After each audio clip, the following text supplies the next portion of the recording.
Hey everyone, Soundwave8084 here, doing a Transformers Red Series review. This is a robot enhanced design.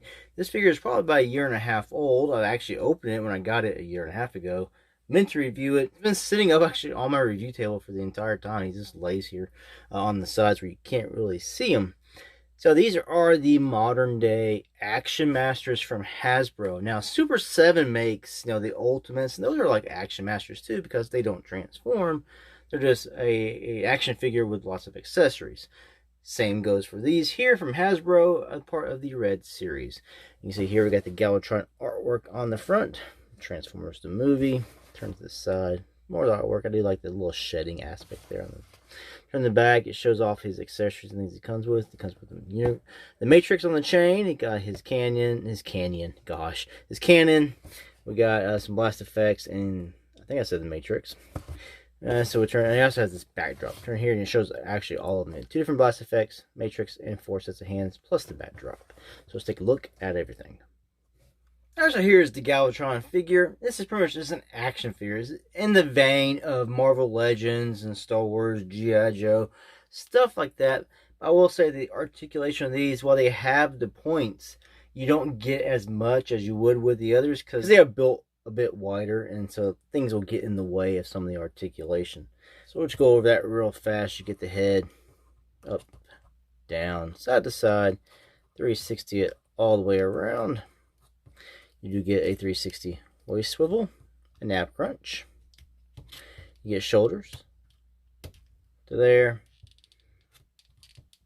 down, 360 all the way around. You get an upper bicep swivel here.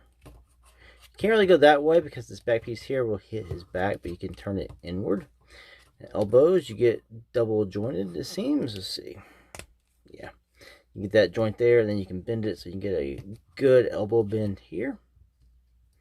You get your wrist swivels, 360, and a little bit of articulation in there. You got the pivot point, but his big old forearms kind of get in the way. Got flaps here, you can move out of the way. So you get splits out to there, forward to there, back that far. You get upper thigh swivels, and you get knee bends down here. Good knee bends, about 90 degrees.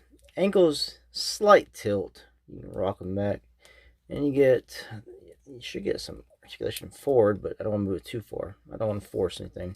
So that's your articulation here on a Galvatron. These pylons do not move. Now the cannon is on the arm, so you get the swivel point up here to get that to swivel around. So very much in the vein of a regular action figure. Turn to look at the back, look at some of the design. These little flaps get on my nerves because you'll knock them up really easily here. But, all solid. There's no hollowness really to speak of here. That's a good thing, but you're not getting, of course, any transformation. Head sculpt. Got a nice mean face going on here with some nice red eyes. Got a little black patch down there. Red paint, black paint. Looks really good. I mean, he looks good. It looks the part of Galvatron. Now, you cannot really be mixing these in with your Transformers. So we'll do some quick comparisons. We'll bring in the Walmart, I think it's 30th anniversary or 35th anniversary Siege Megatron done in the cartoon cell colors. You can see Megatron really stands above Galvatron. And just bringing in a G.I. Joe figure. This is the vein they're going for here. The action figure is about the same size and height and all that jazz. Now look at his accessories. You get two different blast effects. You get one that's got a wide berth and it's not as long. Then we get a shorter one. We get one that's got a smaller blast here, but it goes a little bit longer, but it's kind of limpy looking. This goes right over the tip of the cannon here. Just plug that on. And that's your blast effects for Galvatron. We get the Matrix of Leadership on the chain. I molded it in this soft kind of white plastic. It pretty much matches the plastics on him there. Then painted silver down here with some orange and blue. I do have a little bit of the orange or gold, more like it, paint kind of smudging off over here. Turn the back side, you get like a reverse of that. But the way that the chain kind of sits, you can kind of move it, but I think it goes this way better. You put that right over him. So now he can go threaten Unicron. Get around your neck, boy. Then you get extra hands. You get a right hand where it's ready to grip. We have a right hand, even more grip. He can like choke another Transformer with that. We have a left hand doing the same thing, and a right hand showing the other ones. They're each exactly the same, just 2 of that. So we got closed fists currently on him. To change these out, it's like your other figures. They just pull those out. It's got these little pins. Let's find the right side. I'll put this one on. There you go. So that's how you change the hands out on your Galvatron.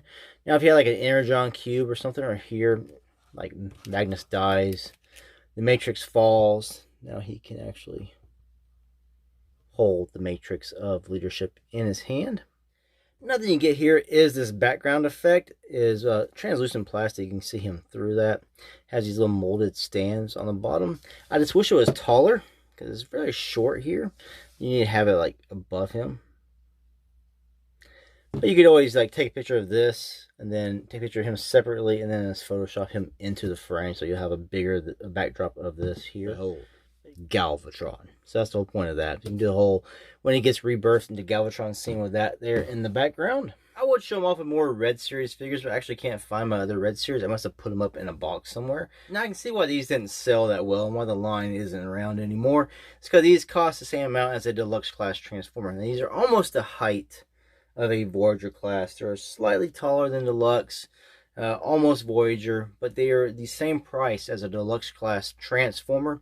Now, deluxe class Transformers actually transform, whereas these guys here do not. They are just straight up action figures of characters, and a lot of people want their Transformers to transform. But if you want a decent looking Galvatron that you don't have to worry about where things go, the engineering wouldn't have to be there, this looks good for a little shelf piece. Now, this is where I used to always think Transformers give you more bang for your buck.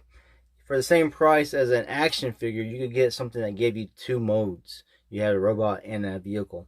Now, when we just get the robot mode, people are, don't really like it because you're spending the same amount of money, but you're not getting the duality of the toy.